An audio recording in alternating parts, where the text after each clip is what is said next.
అంటే సహోదరులందరికీ సహోదరిమణులకు క్రీస్తు పేరట వందనాలు తెలియజేస్తున్నాము. ఈ యొక్క సమయంలో దేవుని యొక్క మహా కార్యక్రమాన్ని ముందుకు కొనసాగించుకోవడానికి దేవుని దగ్గర దేవుని సహాయార్థమై ప్రార్థన చేసుకుందామండి. అందరి తలలో వచ్చి కళ్ళు ముచ్చుకున్నట్లయితే చిన్న ప్రార్థన చేసుకుందామండి. మమ్మల్ని ఎంతగానో ప్రేమించిన ప్రియ పరలోకపు తండ్రి, ఇదిగో నాన్న, మరి గడిచిన రాత్రి కాలమంతా కూడా మమ్మల్ని మరచి మేము నిద్రించినప్పటికైనా కూడా నీవు మరొక తండ్రి మమ్మల్ని కాపాడి తిరిగి మాకొక నూతన దినాన్ని ఇచ్చి, దేవా, ఈ నూతన దినములో తండ్రి నీ పనిలో మమ్మల్ని నిలవబెట్టిన విధానం బట్టి నీ కృతజ్ఞతలు చెల్లిస్తున్నాం తండ్రి. ఇటువంటి గొప్ప అవకాశాన్ని, ధన్యతను మీరు ఏర్పాటు చేసి మాకు ఇచ్చినందుకే మీ కృతజ్ఞతాస్తుతులు చెల్లిస్తున్నాం. ఇదిగో నాన్న, మరి అనేకమైనటువంటి నీ పిల్లలు తండ్రి ఆశతో ఈ సమయం కోసం ఎదురు చూస్తున్నారు.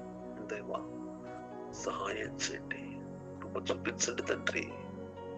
ఇదిగో నాన్న, మరి ఈ యొక్క సమయంలో తండ్రి నీ పిల్లలతో తండ్రి శ్రేష్టమైనటువంటి మాటలు వినిపించండి.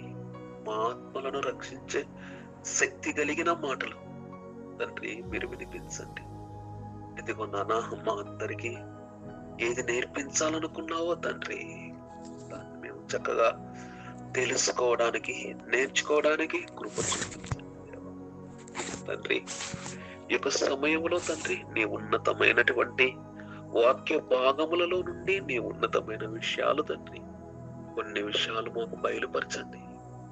విని నిర్లక్ష్యము చేయకుండగా, విని మమ్మల్ని మేము మోసపుచ్చుకోకుండగా, దేవా, విని మా ఆత్మలను రక్షించే శక్తి కలిగిన వాక్య ప్రకారంగా నడుచుకోవడానికి మీ వాక్య నడిపింపు మాకు అనుగ్రహించుమని క్రీస్తు పేరట ఈ ప్రార్థన వేడుచున్నాము తండ్రి. ఆమేన్.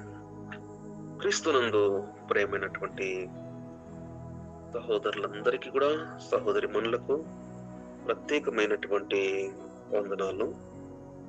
ప్రేమైన దేవుని బిడ్డలారా, ఈ యొక్క సమయంలో మనము దేవుని పనిలో పాత్రలు ఏవి అనేటువంటి రెండవ భాగాన్ని ఈ దినమున మరలా కొన్ని విషయాలు తెలుసుకోవడానికి, నేర్చుకోవడానికి దేవుడు మనకు అవకాశాన్ని కలగజేశాడు. కాబట్టి ప్రేమైన దేవుని బిడ్డలారా, మరి ఈ యొక్క సమయంలో కొన్ని మాటల్ని మనము లేఖన భాగములలో నుండి జ్ఞాపకం చేసుకుందామండి. ప్రేమైన దేవుని బిడ్డలారా, ఇలాగా దేవుని యొక్క వాక్యాన్ని మనం గమనించినట్లయితే పరిశుద్ధ గ్రంథములో నుండి ఆది కాండము 8వ అధ్యాయము, ఆది కాండము 8వ అధ్యాయము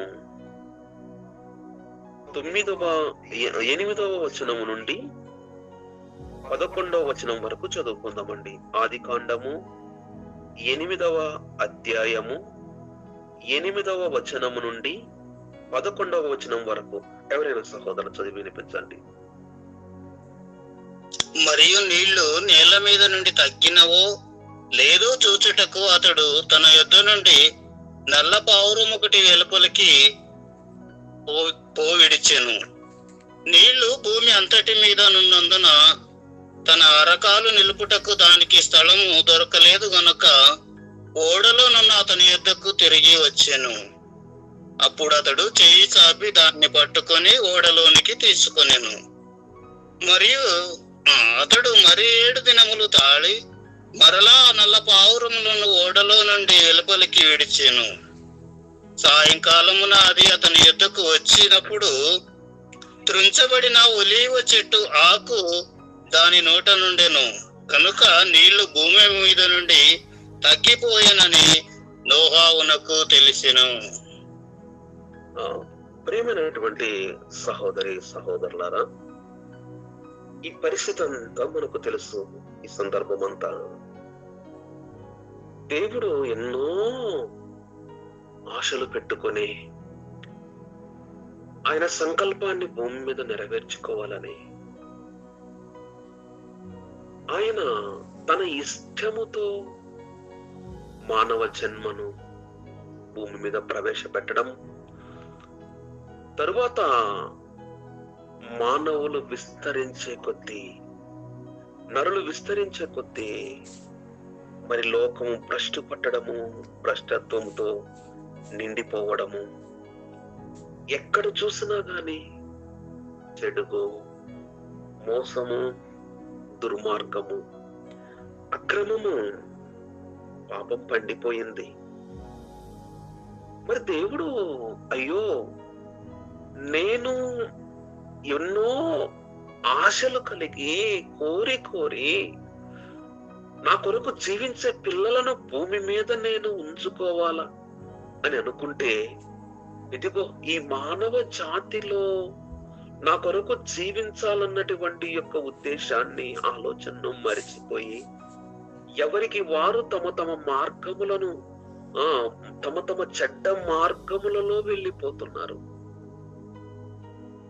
నా మార్గమును నడుచుకునే వాళ్ళు లేరే, నా మార్గములో నడిచి నన్ను సంతోషపరిచే వాళ్ళు లేరే, నా ప్రణాళికను నెరవేర్చే వాళ్ళు లేరే. ఇంత దుర్మార్గంగా తయారైపోయారే నేను కలగజేసిన నన్ను. నా సంకల్పం పాడైపోతుందా? నా ప్రణాళిక పాడైపోతుందా? ఏంటి, నేను అనుకున్నటువంటి మంచి, నేను చూడాలనుకున్నటువంటి మంచి కంటే చెడు ఎక్కువ కనిపిస్తుంది కదా, చెడే ఎక్కువ జరిగిపోతుంది కదా. మరి ఏం చేయాలా? ఇలాంటి దుర్మార్గులు కావాలని నేను పుట్టించుకోలేదు కదా, ఇలాంటి దుర్మార్గుల కోసం నేను కష్టపడలేదు కదా. ఏమిటి పరిస్థితి? సరే, ఏదేమైనా పర్వాలేదు, నా కొరకు బ్రతికేటువంటి పిల్లలు కావాలని నేను కోరుకున్నాను గాని ఇలాంటి దుర్మార్గులు కావాలని, నా కళ్ళతో వీళ్ళని చూడాలని, నేను వీళ్ళని కాపాడుతూ బ్రతికించాలని నేను ఇలాంటి వాళ్ళని కాదు అనుకునేది, కోరుకునేది. కాబట్టి మరి నేనేం చేస్తే బాగుంటది? ఏదేమైనా పర్వాలేదు, ఈ దుర్మార్గులందరినీ కూడా నేను ఖచ్చితంగా నాశనము చేయాలి. ఈ దుర్మార్గులు ఉంటేనేమి, పోతేనేమి? ఈ దుర్మార్గులు ఉండవలసిన అవసరం ఏముంది? కాబట్టి ఏదేమైనా పర్వాలేదు, నేను ఖచ్చితంగా ఈ దుర్మార్గులను నాశనం చేస్తాను. దేవుడు నిర్ణయం తీసుకున్నాడు. కానీ నిర్ణయం తీసుకున్నటువంటి దేవుడు నోవహును చూస్తున్నాడు. నోవహును చూసి నోవహుతో అన్నటువంటి మాట 7వ అధ్యాయము 1వ వచనము, 7వ అధ్యాయము 1వ వచనము, యెహోవా ఈ తరము వారిలో నీవే నా ఎదుట నీతిమంతుడవయుండుట చూచితిని, కనుక నీవును నీ ఇంటి వారును ఓడలో ప్రవేశించుడి. భూమి మీద సమస్త శరీరులు తమ తమ మార్గములను చెరిపి వేసుకున్నారు. సమస్త శరీరులు, ఒకరు కాదు, ఇద్దరు కాదు, సమస్త శరీరులు చెరిపి వేసుకున్నారు. 6వ అధ్యాయము 11వ వచనంలో, భూలోకము దేవుని సన్నిధిని చెడిపోయిండెను, భూలోకము బలత్కారముతో నిండి ఉండెను. 12వ వచనము, దేవుడు భూలోకమును చూచినప్పుడు అది చెడిపోయి ఉండెను. ప్రేమైన సహోదరి సహోదరులారా, ఇలాగ మనం గమనించినట్లయితే భూమి మీద సమస్త శరీరులు తమ తమ మార్గములను చెరిపివేసుకున్నారు. అంతేకాకుండా మరి ఇంకా ఏం జరిగింది? ఇలాంటి దుర్మార్గులను చూసి ఒక్కరు నీతిమంతులు లేరా? ఒక నోవహు తప్ప మిగిలిన వాళ్ళందరూ తమకు దేవుడిచ్చిన మార్గాన్ని చెరిపి వేసుకొని తమ తమ మార్గములలో వెళ్ళిపోయి, ఒకరు కాదు, ఇద్దరు కాదు, ఎందరూ, ప్రతి ఒక్కరు అలాగనే తయారైపోయారు. దేవుని ఉద్దేశాన్ని మరిచిపోయారు. దేవుని ఉద్దేశాన్ని పక్కన పెట్టారు. దేవుని ఉద్దేశాన్ని లెక్క పెట్టకుండా వారి సొంత మార్గములలో వెళ్ళిపోతూ దేవుని ఆలోచనలు పాడు చేస్తూ దేవుణ్ణి దినదినము కూడా మనస్సు నొప్పిస్తున్నారంట. ఇలాగ మనము ఆలోచన చేసినట్లయితే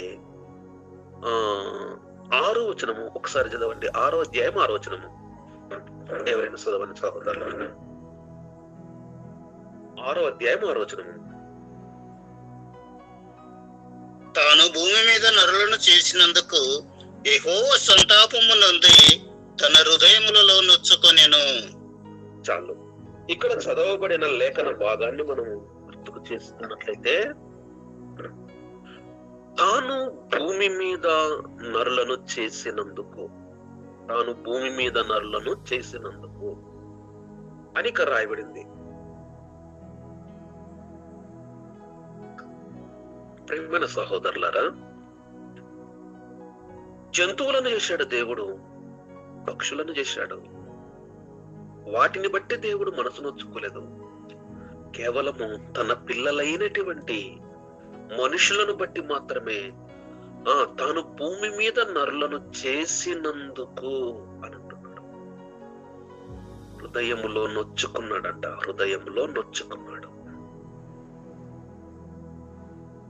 అంటే మనుషులను చేసిన అంత బాధపడిపోతున్నాడు.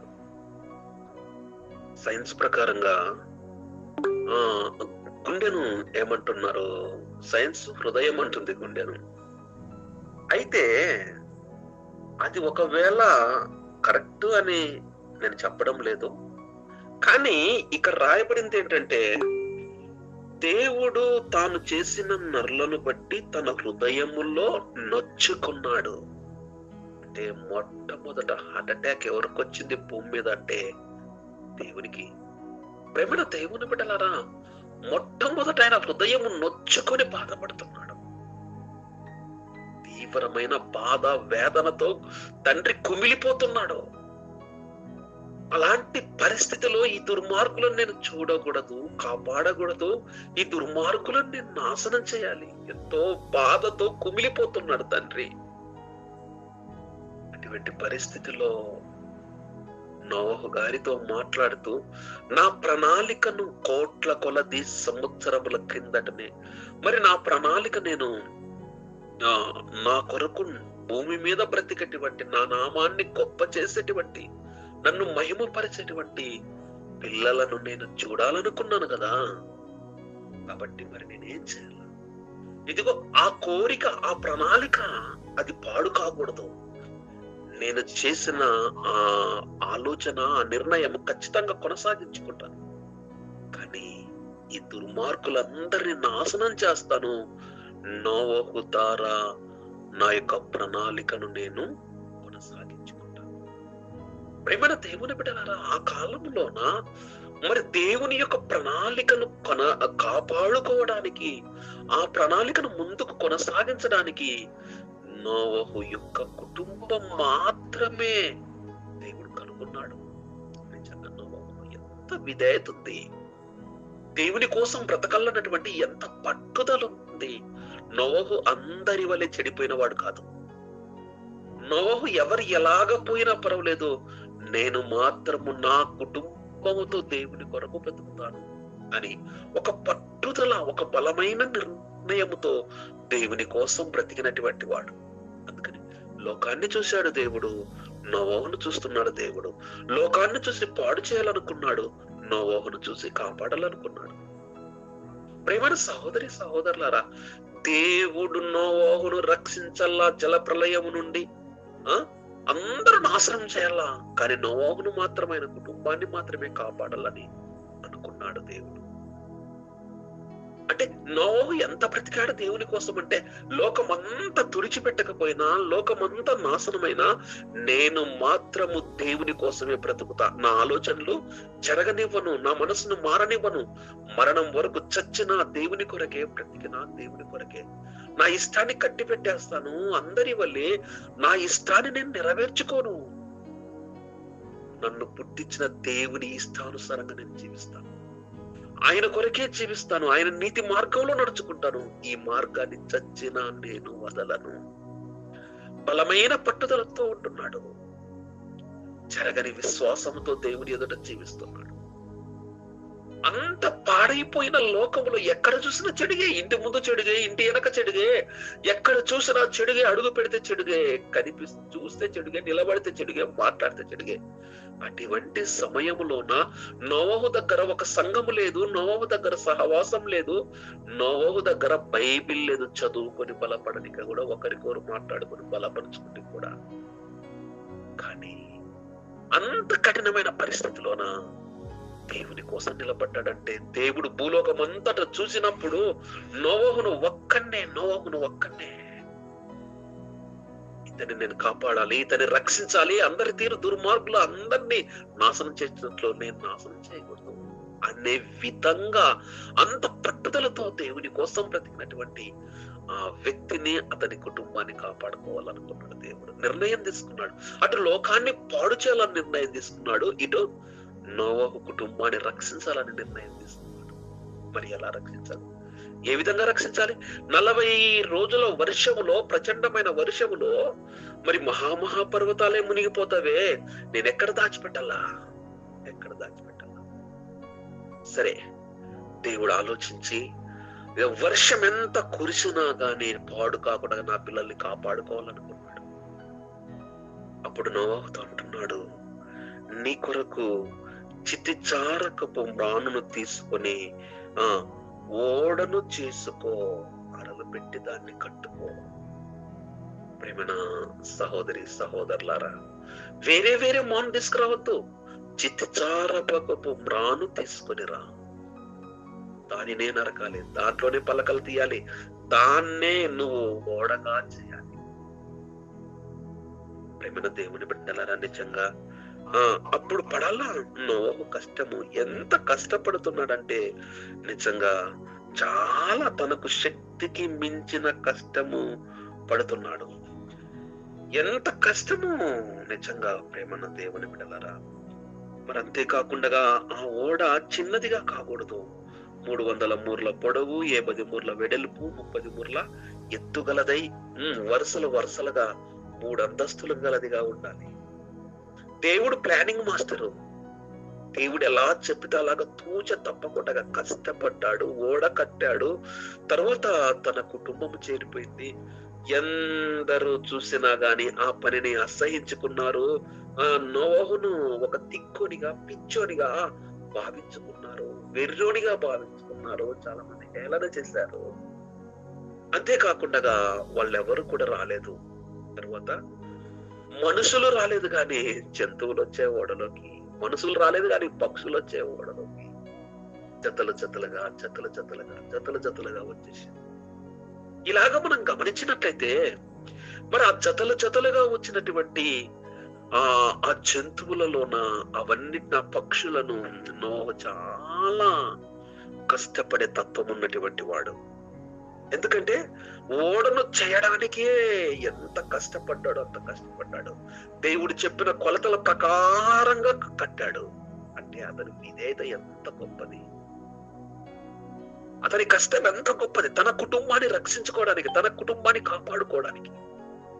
అంతేకాకుండా మరి ఇంకా ఏమిటి పరిస్థితి అని మనం ఆలోచన చేస్తే, జంతువులు, పక్షులు, తాను తన కుటుంబము తినడానికి రకములైనటువంటి ఆహారం అంతటిని సమకూర్చాడు.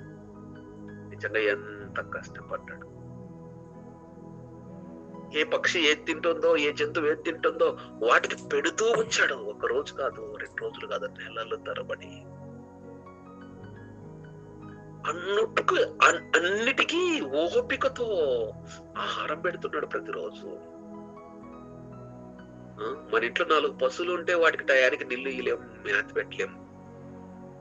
ఎన్ని జంతువులు, ఎన్ని పక్షులు. ఇలాగ మనం ఆలోచన చేసినట్లయితే అంటే దేవుడు చెప్పింది ఏదైనా తూచ తప్పకుండా చేసేవాడు. అందుకని దేవుడు నోవహును కాపాడాలనుకున్నాడు, నోవహు కుటుంబాన్ని రక్షించాలనుకున్నాడు. అందరూ పోయినా పర్వాలేదు, నోవహు ఉంటే చాలు. నా ప్రణాళికను నిలబెట్టగలడు, నా ప్రణాళికను ముందుకు నడిపించగలడు. నేను నోవహు ద్వారా తిరిగి నా ప్రణాళికను కొనసాగించుకుంటాను. అంటే దేవుని మనస్సులో దృఢ నిశ్చయత నోవహును చూస్తే కలిగింది. దేవుని మనసులో దృఢ నిశ్చయిత కలిగే విధంగా నోవహు కష్టపడతాడు, బ్రతుకుతాడు అనేది దేవునికి తెలిసింది. అతని నీతి, అతని యథార్థత. కాబట్టి ఎట్టి పరిస్థితిలోనైనా నేను నోవహును కాపాడాలి. ఓకే, అతని కోసం ఓడ కట్టుకోమన్నాడు, ఓడను కట్టేశాడు, జలప్రలయం వచ్చింది, జలప్రలయం అంతా అయిపోయింది. అంతేకాకుండా జలప్రలయం అంతా అయిపోయిన తర్వాత నీళ్లు ఇంకిపోతున్నాయి నెలల తరబడి. మరి అప్పుడు ఏం జరిగింది అనంటే, మరి నీళ్లు తగ్గిపోతున్నాయో లేదో, కాబట్టి మరి ఏం చేయాలా? ఎవరైనా ఫోన్ చేసి అడుగుదామా? అక్కడ ఎవరు లేరు కదా, ఆ కాలంలో ఫోన్ లేదు కదా, మరి ఏం చేయాలా? ఏమైనా పర్వాలేదు, నేను మరి నాకు సమాచారం కావాలి కదా, ఎలాగా అని కాకిని వదిలేడంట. ఫస్ట్ కాకిని వదిలేడంట. కాకిని వదిలితే కాకి ఓడలోకి తిరిగి రాలేదంట. 8వ అధ్యాయం 6-7 వచనాల్లో ఉంటాయి. 6-7 వచనాల్లో ఈ మాటలు. 8వ అధ్యాయం 6-7 వచనాలు చదవండి సహోదరులరా.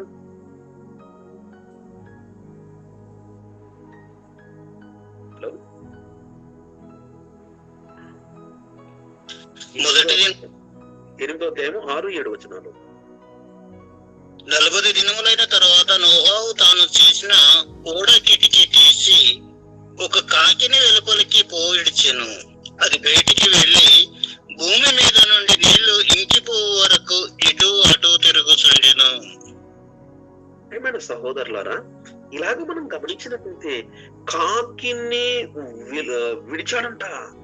ఆ కాకిని అన్ని కాకుల వలె తన జాతి అంతా నాశనం అయిపోయింది కదా, అలాగా నాశనం కాకుండా నన్ను కాపాడాడు కదా నోవహు గారు ఈ జల ప్రళయంలో అనే సంగతినే మరిచిపోయిందంట.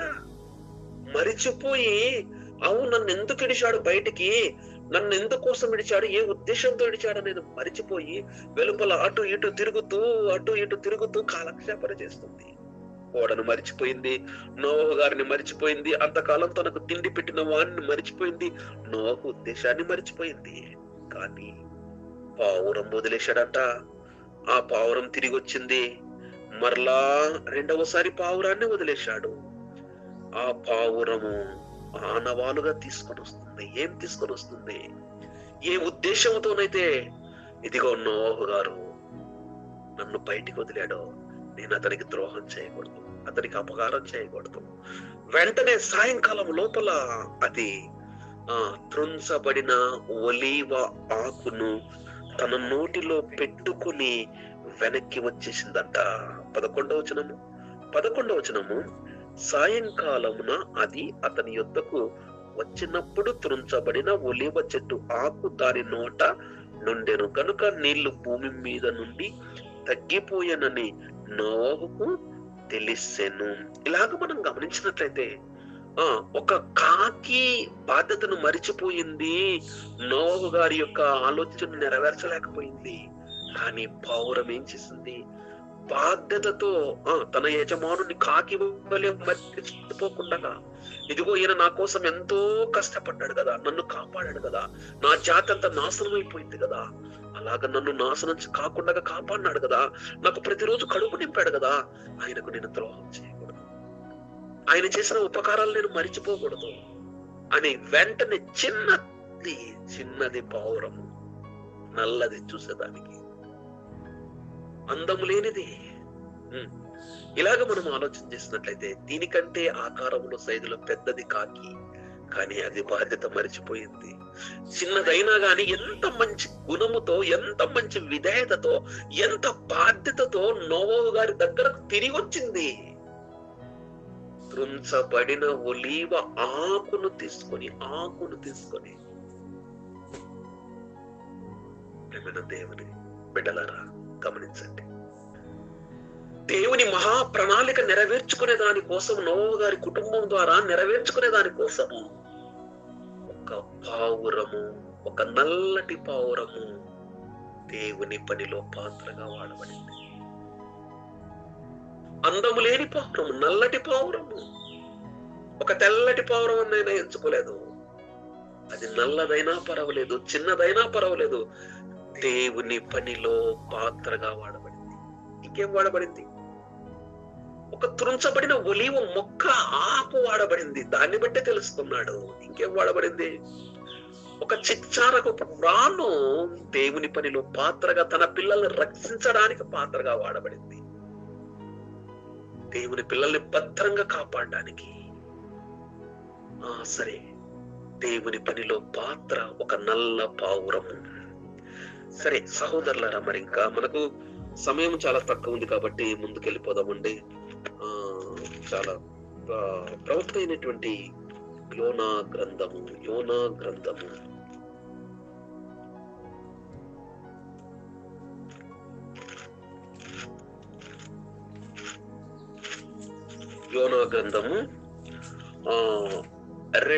మొదటి అధ్యాయము.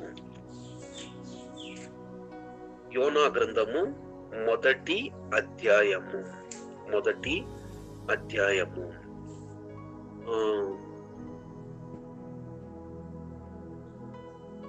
17వ వచనము.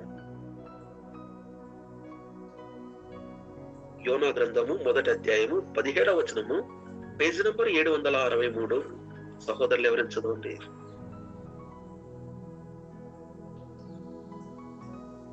యోనా గ్రంథము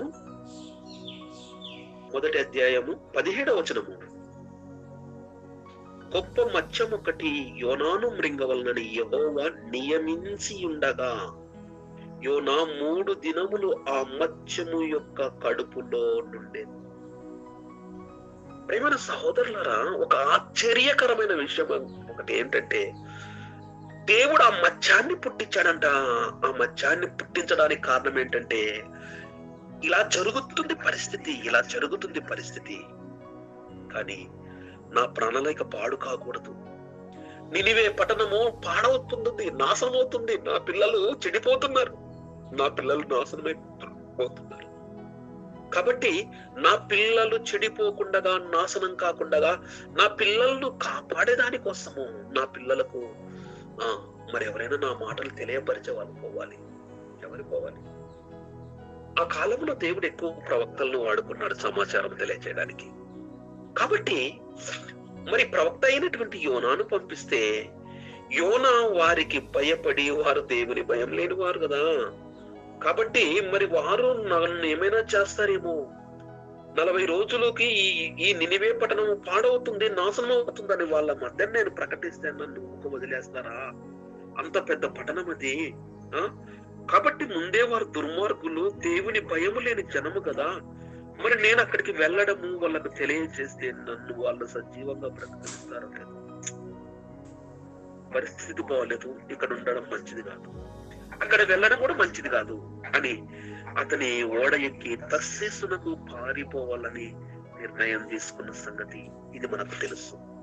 ప్రేమైన సహోదరులారా, ఇలాగ మనం గమనించినట్లయితే దేవుని ప్రణాళిక పాడైపోతుంది, దేవుని పని చెడిపోతుంది. అయ్యో, నా ప్రణాళికను ఇతను నెరవేర్చలేకపోతున్నాడా? నినివేకి వెళ్ళమంటే పోలేకపోతున్నాడా? అయ్యో, ఎందుకు యోనా ఇలా చేస్తున్నాడు? కాబట్టి ఎలాగైనా సరే యోనాను నేను నినివేకు పంపించాలి, ఎలాగైనా సరే నేను పంపించాలి. ఇతనేమో ఇంకా ఎవరు నన్ను చూడరని ఇతను వెళ్ళి తర్షీసులకు పోవడానికి అతని పోయి టికెట్ తీసుకొని ఎదారు లేకుండా ఓడ దిగువ బాగానే నిద్రపోతున్నాడట. మరి ఇలాగ మనము గమనించినట్లయితే పాపము ఇతని ఓడలోనికి ఎక్కిన వెంటనే, ఓడ బయలుదేరిన వెంటనే సముద్రం మీద దేవుడు గొప్ప తుఫాను రేపాడట. గాలిని రేపుకుని వచ్చాడు తుఫాను. అబ్బో, అల్లకుల్లమైతుంది సముద్రము. అప్పుడు ఓడ వాళ్ళు ఎంతో భయపడిపోతున్నారు. ఎంత భయపడిపోతున్నారంటే నిజంగా 4వ వచనము 5వ వచనంలో అక్కడ రాయమన్నమాట. అయితే యెహోవా సముద్రము మీద పెద్ద గాలి పుట్టింపగా సముద్రమందు గొప్ప తుఫాను రేగను, ఓడ బద్దలైపో గతి వచ్చెను. ఇలాగ మనం గమనించినట్లయితే ఓడవాళ్ళు భయపడిపోతున్నారు. అయ్యో, ఎప్పుడు ఇంత తుఫాన్ రాలేదే, ఇంత గాలి రాలేదే, ఆ ఇంత భయంకరమైన గాలి ఎందుకు వచ్చింది, భయపడిపోతున్నారు. అంతేకాకుండా అటువంటి పరిస్థితిలోన యా ప్రతి వారిని అంటున్నారు, ఓయ్ మీ మీ దేవతల్ని మీరు ప్రార్థన చేసుకోండి, మీ దేవతలు కరుణిస్తారేమో. అందరూ ఎక్కిన వాళ్ళందరూ అలాగా ప్రార్థన చేస్తున్నారు. కానీ ఇంకా ఎక్కువైపోతుంది, సముద్రము ఇంకా పొంగుతుంది. యోనా ఓడ దిగువ బాగా నిద్రపోతున్నాడు, ఇంకా అర్థం కావడం లేదు, ఇంకా ఎక్కువైపోతుంది. అప్పుడు వెంటనే మరి ఓడ నాయకుడు కిందికి వెళ్ళిపోయి ఆ యోనాను చూచి, దిగువ బాగాను పండుకున్న ఆ యోనాను చూచి, ఓయి నిద్రపోతా, నీకేమొచ్చింది, లేచి నీ దేవునికి ప్రార్థన చెయ్యి అని అడగడం మనం చూస్తున్నాము. అప్పుడు వెంటనే వాళ్ళు అతన్ని అడుగుతున్నారు. ఏమని అడుగుతున్నారంటే 8వ వచనం, మొదటి అధ్యాయం 8వ వచనం, యోనా గ్రంథము 1వ అధ్యాయం 8వ వచనము. కాబట్టి వారు అతన్ని చూచి, ఎవరిని బట్టి ఈ కీడు మాకు సంభవించినో, నీ వ్యాపారం ఏంటి, నీవెక్కడ నుండి వచ్చితివో, నీ దేశమేదో, నీ జనమేదో, ఈ సంగతి అంతయు మాకు తెలియచేయుమనగా అతడు వారితో ఇట్లా, నేను హెబ్రీయుడను, సముద్రమునకును భూమికిని సృష్టికర్త అయి ఆకాశముందు దేవుడయ్యున్న యెహోవా యందు నేను భయభక్తులు గలవాడనై ఉన్నాను. తాను యెహోవా సన్నిధిలో నుండి పారిపోవునట్లు అతడు ఆ మనుషులకు తెలియచేసి ఉండెను. కనుక వారు ఆ సంగతి తెలుసుకొని మరింత భయపడి, నీవు చేసిన పని ఏమని అతన్ని అడిగిరి. ప్రేమను దేవుని బిడలారా, ఎలాగుంది పరిస్థితి అంటే, మూలిగే నక్క ఆరోగ్యం బాగాలేక నక్క మూలుగుతూ ఉంటే పోయి తాటి చెట్టు కింద పడిందంట నీడ కోసము. పైనుండి తాటికాయ మరి దాని మీద పడిందంట. మూలిగే నక్క మీద తాటికాయ పడినట్లు ఈ ఇంత భయముతో ఆ పరిస్థితిలోన, ఆ సముద్రంలో అంత ఓడలు బద్దలైపోయే పరిస్థితిలోన భయముతో ఉన్నటువంటి వాళ్ళకు ఇంకా భయం కలిగేటట్లు చెబుతున్నాడు. ఏం చెప్తున్నాడు యోనా? నీవెవరు, నీ దేశమేది, నీ వ్యాపారమేది? లేదు, నేనెవరినో కాదు, సముద్రమునకును ఆకాశమునకును భూమికిని సృష్టికర్త అయిన దేవుడైన యెహోవా యందు నేను భయభక్తులు కలిగిన వాడను. నేను ఎవరినో కాదు, సర్వాన్ని కలగజేసిన దేవుని సేవకుణ్ణి, దేవుని బిడ్డను, ఆ దేవుని నేను నమ్ముకున్నటువంటి వాడను. ఆయన ఎవరో కాదు, ఆకాశాన్ని కలగజేసిన వాడు, భూమిని కలగజేసిన వాడు, సముద్రాన్ని కలగజేసిన వాడు. అబ్బా, అంత కష్ట పరిస్థితిలో కూడా దేవుణ్ణి గురించి ఎంత గొప్పగా తెలియపరుస్తున్నాడు. కాసేపు ఉంటే చచ్చిపోతాడేమో ఇంకా, అంటే తన మనసులో అనుకున్నాడు, నన్ను దేవుడు వదలడం లేదు, నా కోసం ఎంత గొప్ప తుఫాను పుట్టించాడు, నన్ను వదలడు దేవుడు. తనకు అర్థమైపోయింది, నన్ను చంపేస్తాడు, ఇంకా ఎలాగైనా వదలడు. ఇలాగ మనం గమనించినట్టయితే, మరి ఈ విధంగా మనం గమనించినట్టయితే ప్రేమన దేవుని బిడ్డలారా, కానీ చావాలనే నిర్ణయం లోపల ఉంది. లోపల ఉన్నప్పటికైనా గానీ దేవుణ్ణి గురించి అంత గొప్పగా చెప్తున్నాడా? అవును, అంత గొప్పగా చెప్తున్నాడు. ఆ పరిస్థితి ఎలాంటి పరిస్థితి? సముద్రం అల్లకల్లోలమైపోతుంది, ఓడ బద్దలైపోయే పరిస్థితి వచ్చింది. ఆ పరిస్థితిలో కూడా దేవుణ్ణి గురించి అంత గొప్పగా చెప్తున్నాడు. నిజంగా కష్టాలు ఉన్నప్పుడు దైవచనులు చాలా మంది బలహీనలైపోయే పరిస్థితి మనది చాలా చిక్కుల్లో ఉన్నప్పుడు దేవుని బలమైన మాటలు బలంగా చెప్పలేమేమో. కానీ యోనా అలాగ చేయలేదు.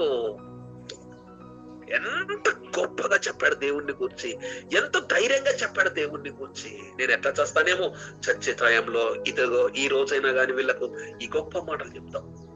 నన్ను అక్కడ పంపన్నాడు దేవుడు, అక్కడ పోలేనేమో, కానీ ఇక్కడ చస్తానేమో.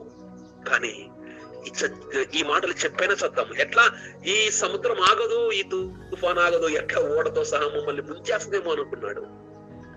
కానీ వాళ్ళు అడుగుతున్నారు, మేమేం చేయాలి నీకు? నన్ను ఎత్తి సముద్రంలో పడవేయండి, తుఫానాటికి ఆగిపోతుంది, మీరందరూ క్షేమంగా గమ్యం చేరుకుంటారు. ఈ మాటలన్నీ దేవునికి నచ్చాయి.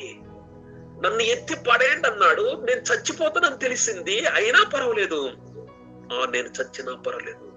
కానీ ఆ సమయంలో దేవుని మాట ఎంత గొప్పగా చెప్పాడు, ఎంత గొప్పగా చెప్పాడు. దేవునికి నచ్చింది యోనాను గురించి. అయ్యో, ఇంత ప్రాణం పోయే పరిస్థితిలో కూడా, ఇంత కఠినమైన పరిస్థితిలో కూడా, ఆ ప్రాణాపాయ పరిస్థితిలో కూడా నా మాటలు ఇంత గొప్పగా చెబుతున్నాడా? లేదు, నేను ఖచ్చితంగా యోనాను కాపాడుకోవాలి. యోనాను పోగొట్టుకోను, నేను యోనాను కాపాడుకోవాలి. వాళ్ళు ఎత్తి పడేసిన వెంటనే, అప్పుడు వెంటనే దేవుడు ఏం చేశాడంట? ఆ మత్స్యమునకు యెహోవా ఆజ్ఞాపించాడంట. ఆ మత్స్యమునకు యెహోవా ఆజ్ఞాపించాడు. ఆ మత్స్యమా, తుమింగలమా, అదిగో నా సేవకుడు యోనా పడ్డాడు, మింగు, హాని చెయ్యొద్దు, అతన్ని జీర్ణించుకోవద్దు, అరిగించుకోవద్దు. ఆహారం కొరకు కాదు అతన్ని, నీకు అతన్ని నువ్వు కాపాడాలి, అతన్ని నువ్వు భద్రంగా కాపాడుకోవాలి. అందులో ముందే సముద్రం, అది చేప ఎక్కడుంది? సముద్రం గర్భంలో. అంతేకాకుండా అది దానికి దొరికిందంటే అది ఊకిడుస్తుందా? మంచిగా శుభ్రంగా మింగేసి జీర్ణించుకుంటది. కానీ దేవుడు అలా కాదు, దానికి ఆజ్ఞాపించింది, నా సేవకుడు అయినటువంటి యోనాను నువ్వు మింగాలి, కానీ నువ్వు జీర్ణించుకోకూడదు. మరలా నువ్వు కక్కి వేయాలి, నేను ఆజ్ఞాపించినప్పుడే నువ్వు కక్కాలి, ఎప్పుడంటే ఎప్పుడు ఆజ్ఞాపించకూడదు. అబ్బా, ఎంత చిక్కుల్లో పడింది ఈ చేప, ఎంత చిక్కుల్లో పడింది, ఎంత కష్టపడుతుంది చేప. అంటే ఓహో, నా గర్భంలో ఉండేది నేను మింగింది దైవజనుడు అన్నమాట. ఇతను యోనా అంట. అబ్బో, ఇతని దేవుని సేవకుడంట. ఇతన్ని నేను పాడు చేయకూడదు, ఇతన్ని మింగకూడదు, ఇతన్ని మింగేశాను, ఇతన్ని జీర్ణించుకోకూడదు, ఇతన్ని మరలా కక్కివేయాలంట. దేవుడు నాకు ఆజ్ఞాపించాడు. దేవుని ఆజ్ఞను నా బ్రతుకులో నేను మీరలేను, దేవుని ఆజ్ఞను నేను మీరలేను. దేవుని ఆజ్ఞను నేను ఖచ్చితంగా నెరవేరుస్తా. దేనికి వచ్చింది ఈ నిర్ణయము? ఒక చాపకొచ్చింది ఈ నిర్ణయము. నా బ్రతుకులో దేవుని మాటను నేను నెరవేర్చకుండా ఉండకూడదు. నా మాటలో నా బ్రతుకులో దేవుని మాటను నేను త్రోసి వేయకూడదు. దేవుని మాటను ఖచ్చితంగా నేను నెరవేర్చాలి. ఎంత కష్టమైనా సరే కాపాడుతాను. నాలో నేను జీర్ణించుకోకుండా కాపాడుకుంటాను. దేవుడు చెప్పిన వెంటనే, దేవుడు చెప్పిన చోటనే నేను కక్కేస్తాను. ఎక్కడంటే ఎక్కడ కక్కేయకూడదు. మధ్య సముద్రంలో కక్కేసినా గాని మరి అతను బ్రతకడు, గడ్డకి ఈదలేడు. ప్రేమైన దేవుని బిడ్డలారా, ఎంత కఠినమైన పరిస్థితి ఈ చేపకు. కక్కేయమన్నప్పుడు నడి సముద్రంలో కక్కేసినా వేస్టే, దేవుని ప్రణాళిక నెరవేరదు. అక్కడ లక్షల ప్రజలు పాడవపోతున్నారు. కాబట్టి ఆ లక్షల ప్రజలు పాడు కాకుండా ఉండాలా. మరి ఏం చేయాలా? ఇంకా ఆ సముద్రంలో పడిపోయాడు. రహస్యం ఏంటంటే, ఇదంతా మ్యాటరీ సముద్రములో నేను పడ్డానని అతను అనుకున్నాడే గాని, ఇంకా బ్రతికున్నాడు అనుకున్నాడే గాని, చేప మింగింది నన్నని అతనికి తెలియకపోవడం.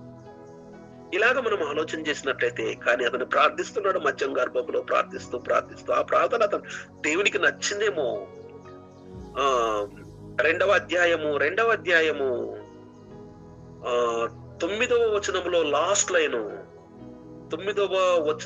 లాస్ట్ లైన్, యెహోవా యొద్దనే రక్షణ దొరుకును అని ప్రార్థించెను. ఇంకా నాకు రక్షణ ఎక్కడి నుండి లేదు, సమస్త ప్రజలకు ఎక్కడ లేదు రక్షణ, దేవుని దగ్గరే రక్షణ. దేవుని దగ్గర తప్పితే మరి రక్షణ అనేది లేనే లేదు, వేరే మార్గమే లేదు అని ఈ విధంగా దేవుణ్ణి మరిచిపోకుండా మరలా ప్రార్థన చేస్తున్నాడు. విధేయతతో, పట్టుదలతో ప్రార్థన చేస్తుంటే దేవుడు వెంటనే ఇప్పుడు అర్థం చేసుకున్నాడు నా ప్రణాళికను. లక్షల ప్రజలు నాశనం కాకుండా వాళ్ళకు సువార్త ప్రకటించాలా, నా ప్రణాళికను ఇప్పుడైతే అర్థం చేసుకుంటాడు. అప్పుడు అర్థం చేసుకోలేదు, ఇప్పుడైతే అర్థం చేసుకుంటాడు. అప్పుడు వెంటనే దేవుడు 10వ వచనం, 2వ అధ్యాయం 10వ వచనం, అంతలో యెహోవా మత్స్యమునకు ఆజ్ఞ ఇయ్యగా అది యోనాను నేల మీద కక్కివేశారు. సహోదరులారా, ఒక విషయం ఆలోచించండి. ఎంత గొప్ప విషయము. ఏమిటి ఆ పరిస్థితి అన్నట్లయితే, మరి ఏమిటి ఆ పరిస్థితి? ఆ మత్స్యమునకు ఆజ్ఞాపిస్తున్నాడు. ఎక్కడ కక్కివేయాలని ఆజ్ఞాపిస్తున్నాడు? నువ్వు సముద్రంలో కాదు కక్కివేయాల్సింది, నువ్వు నేల మీద కక్కివేయాల. నేల మీద. ఈ చిన్న చేపన, పెద్ద చేప ఒకవేళ ఒడ్డుకొచ్చి కక్కేసింది అనుకో, అది మరి వెనక్కి వెళ్ళిపోవాలంటే తానెత్తు ఉన్నటువంటి నీళ్లు రావాలా, దాన్ని కొట్టుకుని పోవాలా లోపలికి. అయినా పర్వాలేదు. మరి అంత పెద్ద నీళ్ళు అలలు వస్తాయా లేదా, అదంతా ఆలోచించలేదు ఈ చేప. అదంతా ఆలోచించకుండా, నడి సముద్రంలో కక్కి వేయకుండా, లోతు నీళ్ళల్లో కక్కి వేయకుండా నేల మీద కక్కి వేసిందంట. నేల మీద. ఆజ్ఞ ఇయ్యగానే మింగేసింది, ఆజ్ఞ ఇయ్యగానే కక్కేసింది. అబ్బా, ఎంత విధేయత ఈ మత్స్యముకు, ఎంత విధేయత! నిజంగా యోనాలో చూడలేకపోయాడేమో ఆ విధేయత. జలప్రలయ కాలంలో ప్రజల్లో చూడలేకపోయాడు ఆ విధేయత. దేవుడు ఎంత విధేయత! అందుకనే దేవుడు దాన్ని పుట్టించిందే యోనా కోసం అంట. నిజంగా నా బ్రతుకుల్లో నేను దేవుడు చెప్పిన పనిని, దేవుడు అప్పగించిన పనిని నెరవేర్చకపోతే నా బ్రతుకే బ్రతుకు అనుకునింది చేప. ఎంత కష్టమైనా నేను ఖచ్చితంగా యోనాను కాపాడుతాను, దేవుడు చెప్పిన ఆజ్ఞను నెరవేరుస్తాను. ఒక చేప, సముద్రంలోన చేప దేవుని ఆజ్ఞను పాటించిందా, నెరవేర్చిందా, లోబడిందంటే నిజంగా ఖచ్చితంగా లోబడింది. మింగనగానే మింగేసింది, కక్కి అనగానే కక్కేసింది. అబ్బా, ఎంత విధేయత, ఎంత విధేయత! నిజంగా తన సేవకుడైన యోనాను భద్రంగా కాపాడింది. ఇందులో ఆలోచించండి, యోనా బ్రతకడానికి తిరిగి రెండవసారి, అంటే యోనాను నినివే పట్టణానికి పంపించడానికి, అక్కడ సువార్త ప్రకటించడానికి సముద్రములోన 3 రోజులు యోనాను తన గర్భములో చేప కాపాడిందంటే దీని పాత్ర ఎంత గొప్పది, ఎంత గొప్పది! ఒక చేపలో ఎంత విధేయత, ఎంత భద్రత! దేవుని మాటలకు లోపడాలని, దేవుడు ఆజ్ఞను మీరకూడదని, ఖచ్చితంగా నెరవేర్చాలని. కక్కి వేయడం అంటే ఏంటి? కక్కి వేయడం అంటే ఏంటి పరిస్థితి? ఆరోగ్యం మిస్ కావాలా, తినింది అరగకుండా ఉండాలా, అరిగితే కక్కేనిక రాదు. నిజంగా ఆ చేప దేవుని మాటను నెరవేర్చుకోవడానికి తన ఆరోగ్యాన్ని కూడా పాడు చేసుకునింది, మంచి ఆరోగ్యాన్ని పాడు చేసుకునింది. అబ్బా, ఈ విషయంలో చేప యొక్క పాత్ర ఎంత గొప్పది, ఎంత గొప్పది! దేవుని పనిలో పాత్రలు ఏవి? అబ్బా, ఈ చేప. అందుకని దేవుడు దాన్ని బైబిల్ చరిత్రలో గొప్పగా దాని సంగతిని రాయించాడు. ఇంకా ఒక విషయాన్ని మనం గుర్తించుకుందామండి, ఒక విషయాన్ని చదువుకుందామండి. సమయం అయిపోతుంది. నిర్గమకాండము నిర్గమకాండము నిర్గమకాండము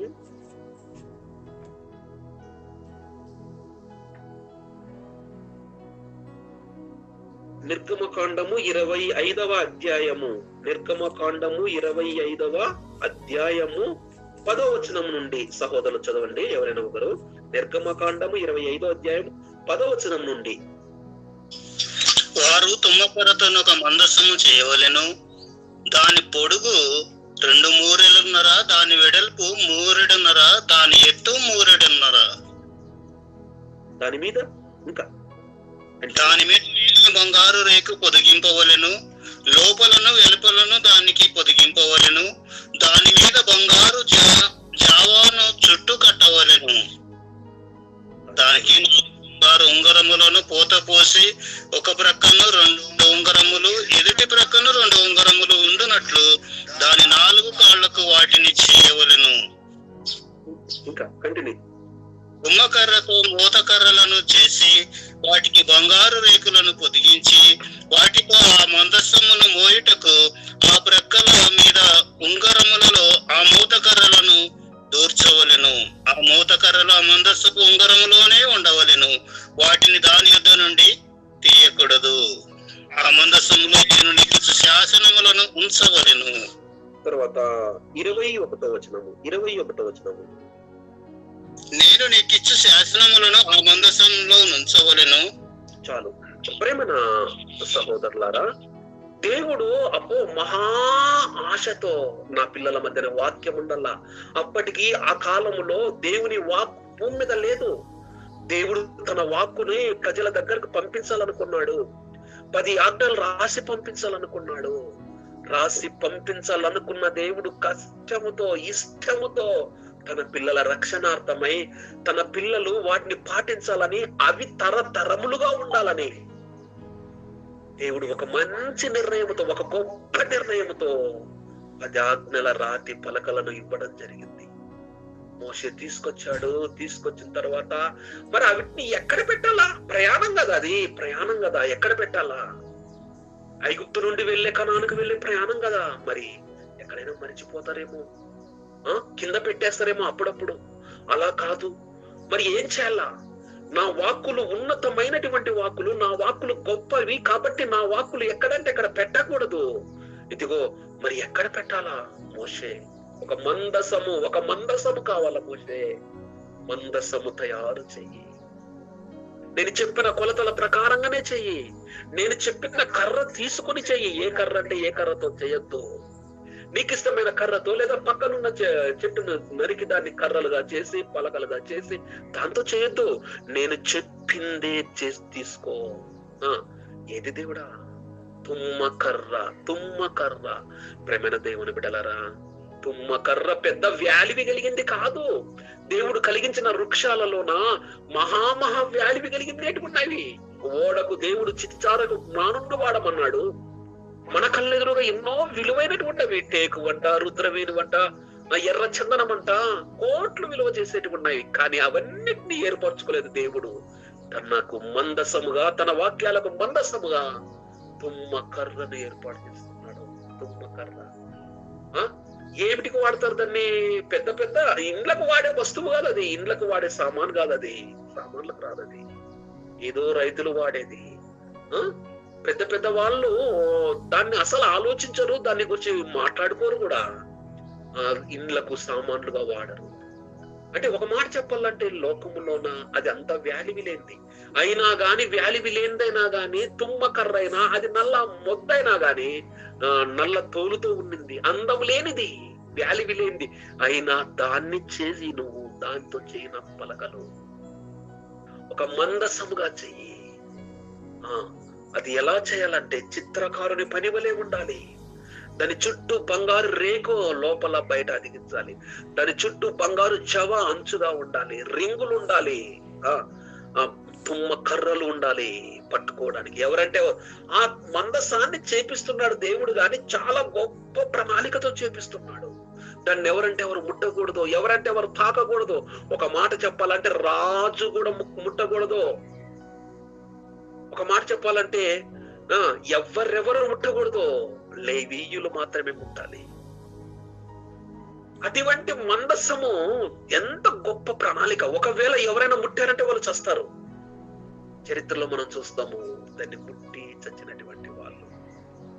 ఇలాగా మరి మనం గమనించినట్లయితే ఆ తుమ్మ కర్రను దేవుడు తన గొప్ప పని కోసము, తన వాక్కులు దాచిపెట్టే దానికోసము, భద్రంగా దాచిపెట్టే దానికోసం తుమ్మ కర్రను ఏర్పాటు చేసుకున్నాడా? అవును, తుమ్మ కర్రను ఏర్పాటు చేసుకున్నాడు దేవుడు. ఎంత ఆశ్చర్యం, ఎంత ఆశ్చర్యం. ఆ తుమ్మ కర్రకు ఎంత వాల్యూ వచ్చింది. దేవుని వాక్కును భద్రపరచడానికి ఒక రుద్రవేణుకు రాలేదే. దేవుని వాక్కును భద్రపరచడానికి ఒక ఎర్ర చందనానికి రాలేదే. దేవుని వాక్కును భద్రపరచడానికి ఒక టేకు దానికి రాలేదే. ఒక నల్ల మొద్దుకు రాలేదే. ఒక తుమ్మ కర్రను వాడుకున్నాడు. విలువలేని దాన్ని వాడుకున్నాడు. తన పనిలో పాత్రగా, తన వాక్యాలు దాచిపెట్టడానికి ఒక తుమ్మ కర్రను పాత్రగా వాడుకున్నాడు. అబ్బా, అది తరతరాలుగా ఉండాలి, చెదిరిపోకూడదు. మనం ఆలోచించిన కర్రలన్నీ, వ్యాలివి ఉన్న కర్రలన్నీ అంత బలమైనటివి కాదు. కానీ తుమ్మ కర్ర మంచి బలమైనది. అందుకనే దేవుడు తుమ్మ కర్రను ఎన్నుకున్నాడు, వ్యాలివి లేని కర్రను ఎన్నుకున్నాడు. ప్రేమ సహోదరులారా, అందుకనే తన వాక్కులు దానిలో భద్రపరచాలనుకున్నాడు. దేవుని పనిలో ఒక పాత్రగా తుమ్మ కర్రను వాడుకున్నాడు. ప్రేమ దేవుని బిడ్డలారా, ఆలోచించండి. దేవుడు చేసినటువంటి మేళ్లను, దేవుడు మన పక్షాన ఎన్ని మేళ్లు చేస్తున్నాడో ఆలోచించండి. ఒక నల్ల పావురము, ఒక చిన్న పావురము, అయ్యో నోవహు గారు నన్ను ఎంతగానో బ్రతికించాడు, నా కోసం ఎంతో కష్టపడ్డాడు, నా కోసం ప్రతిరోజు ఆహారం పెట్టాడు, నా కోసము కడుపు నిండా ఆహారం పెట్టాడు. నేను బ్రతికున్నానంటే నోవహు గారు పెట్టింది తిని నేను బ్రతికున్నాను. అతనికి నేను అవిధేయత చూపకూడదు, అతనికి ద్రోహం చేయకూడదు. నన్ను బయట గిడిచాడు కదా అని నేను బయట ఆనందకరంగా నా జీవితాన్ని గడపకూడదు. తిరిగి అతని దగ్గరకు నేను వెళ్ళాలి. అబ్బో, ఆ పావురానికి ఎంత నమ్మకం ఉంది, నమ్మక ద్రోహం చేయలేదు. నోవహు గారు పెట్టినటివన్నీ తిని అది నమ్మక ద్రోహం చేయలేదు, నమ్మకంగా తిరిగి వచ్చింది. అలాగనే దేవుని పనిలో అది పాత్రగా ఎంత నమ్మకంగా నోవహు గారి దగ్గర తిరిగి వచ్చింది కదా. దేవుడు పెట్టినవన్నీ కూడా నమ్మకంగా ఇచ్చినవన్నీ నా పిల్లలు తినాలి, బ్రతకాలని మనకు ఎన్నో రకాలుగా విలువైన ఆహారాన్ని దేవుడు ప్రతిరోజు ఇస్తున్నాడు. దేవుడిచ్చినవన్నీ తింటున్నాము, దేవుడిచ్చిన మంచి మంచి పదార్థాలు త్రాగుతున్నాము, దేవుడిచ్చిన గాలిని అనుభవిస్తున్నాము. ఇవన్నీ అనుభవిస్తూ తిరిగి మనము దేవునికి ద్రోహం చేస్తున్నామా, అన్యాయం చేస్తున్నామా, న్యాయం చేస్తున్నామా? ఆలోచించండి. ఒక నల్ల పావురము నోవహు గారు ఏ ఉద్దేశంతో బయటకు నిశాడో అది ద్రోహం చేయలేదు, నోవహు గారికి అన్యాయం చేయలేదు, బాధ్యతతో తిరిగి వచ్చింది, నోవహు గారి ప్రణాళిక నెరవేర్చింది. అలాగనే దేవుడు ప్రతి దినము కొద్ది రోజుల ఓడలో బ్రతికి దానికి ఆహారాన్ని పెడితే అది నోవహు గారికి ద్రోహము చేయకుండా న్యాయం చేసినప్పుడు పుట్టినప్పటి నుండి ఇంతవరకు సంవత్సరాల కొలది దేవుడు మనకు ఆహారాన్ని, నీళ్లను, దేవుడు మంచి వాతావరణాన్ని, దేవుడు గాలిని, ఇవన్నిటిని బ్రతుకును ఇచ్చి మనల్ని కాపాడుతుంటే, ఆయన పెట్టినవన్నీ తిని బ్రతుకుతూ ఉంటే దేవుడికి న్యాయం చేస్తున్నామా, అన్యాయం చేస్తున్నామా? ఒక్కసారి ఆలోచించండి సహోదరులారా, ఆలోచించండి. పావురము నోవహు పెట్టినవన్నీ తిని ద్రోహము చేయలేదు, అన్యాయం చేయలేదు, ఖచ్చితంగా బాధ్యతను నెరవేర్చింది, దేవుని పనిలో పాత్రగా నిలిచిపోయింది. మరి మనం ఏం చేస్తున్నాం? దేవుని పనిలో పాత్రలుగా దేవుడు మనల్ని ఎన్నుకున్నప్పుడు దేవుని పనిలో నమ్మకమైన పాత్రగా ఉన్నావా, లేక దేవుని పనిలో ద్రోహం చేస్తున్నావా, దేవునికి అన్యాయం చేస్తున్నావా? ఆలోచించు. ఒక తుమ్మింగలాన్ని పుట్టించాడు దేవుడు, యోనా కోసం పుట్టించాడు. ఏ పని కోసమైతే దేవుడు తుమ్మింగలాన్ని పుట్టించాడో అది అస్సలు దేవుని యొక్క ఆలోచనను, దేవుని ప్రణాళికను అది ఎప్పుడు కూడా అన్యాయం చేయలేదు దేవునికి. సమయానికి ఏ సమయాన దేవుడు దానికి పని చెప్పాడో ఖచ్చితంగా నెరవేర్చింది. ఏ రోజున మింగమన్నాడో ఆ రోజున మింగింది. యోనాను ఏ రోజున కక్కివేయమన్నాడో ఆ రోజు కక్కేసింది. దేవునికి అన్యాయం చేయలేదు, అది దేవుని మాటకు తిరుగుబడలేదు, వాయిదలేయలేదు. లేదులే దేవుడా ఇంకో రోజు మింగుతానులే యోనాని అనలేదు, లేదులే దేవుడా ఇంకో రోజు కక్కేస్తానులే అనలేదు. అంత విధేయత, ఆ తుమ్మింగళంలో అంత విధేయత, ఆ మంచానికి అంత విధేయత. అవును, అంత విధేయత. మనిషిగా దేవుని పోలికలో, దేవుని స్వరూపంలో చేయబడిన మనమెంత విధేయత ఉన్నాము దేవుని పనిలో? ఆలోచించండి. దేవుని కుమారుడైనటువంటి యోనాను కాపాడడానికి ఆ చేప అంత విధేయత, అంత భద్రత వహించింది. దేవుని పిల్లల కోసం మనమెంత జాగ్రత్త పడుతున్నాము, మనమెంత బాధ్యత తీసుకుంటున్నాము? ఆలోచించండి సహోదరులారా, ఆలోచించండి. ఒక తుమ్మ కర్రను వ్యాలివి లేని కర్రను దేవుడు అంత గొప్ప పనికి వాడుకున్నాడు తన పాత్రలో. తుమ్మ కర్ర కంటే తక్కువ నువ్వు, ఒక చేప కంటే తక్కువ నువ్వు, ఒక పావురం కంటే తక్కువ కాదు. అవన్నిటికంటే గొప్ప వాడవు నువ్వు, గొప్ప దానవు నువ్వు. దేవుడు గొప్పగా నిన్ను చేసుకున్నాడు. గాని ఇప్పుడు మనం ఆలోచించాం కదా, వాటన్నిటికీ లేదు పరలోకము. చస్తే నీకుంది పరలోకం. అంటే ఒక చేప కంటే గొప్ప, ఒక పావురం కంటే గొప్ప, ఒక తుమ్మ కర్ర కంటే గొప్ప, అన్నిటికంటే గొప్పవైన నీవు, నీకంటే తక్కువైనవే దేవుని పనిలో అంత పాత్రలుగా నమ్మకంగా వాడబడినప్పుడు, సృష్టిలో అన్నిటికంటే గొప్పవాడైన నీవు ఎంత గొప్పగా వాడబడాలి దేవుని పనిలో, ఇంకెంత నమ్మకంగా వాడబడాలి, దేవుని పనిని ఇంకెంత నమ్మకంగా నెరవేర్చాలి. ఆ బాధ్యత మనందరి మీద ఉంది. మనమందరూ దేవునికి నమ్మకమైన పాత్రలుగా వాడబడాలి. దేవుడి మాటల్ని మనందరి హృదయాల్లో స్థిరపరచును గాక. సహోదరులందరికీ, ప్రేరణకి అందరికి కూడా, విన్నటువంటి వారందరికీ హృదయపూర్వకమైన వందనాలు.